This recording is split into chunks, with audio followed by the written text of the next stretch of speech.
L'idée m'est venue de vouloir travailler sur un texte en fait, qui pourrait confronter ces deux générations, la génération des baby-boomers et la nôtre. On va voir une famille sur 3 époques, 1967, 1990 et 2011.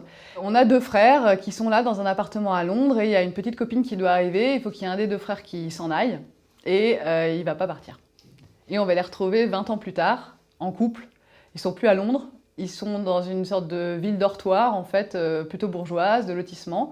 Et ils ont eu 2 enfants.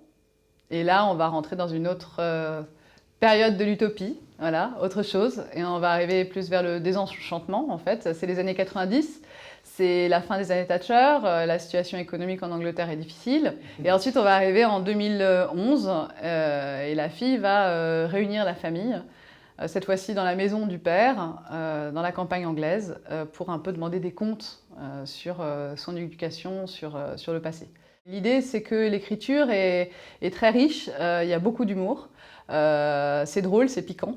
En même temps, c'est assez introspectif parce que ça parle de questions de trajectoire de vie, de choix de vie, d'engagement, d'amour. Et en même temps, l'idée, c'est de ne pas être dans une esthétique trop réaliste. On est un peu dans une forme de festin. C'est la première fois en France que ce texte est monté.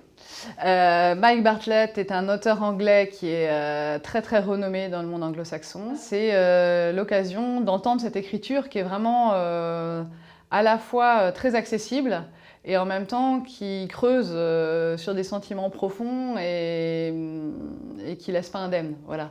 Avec beaucoup de plaisir.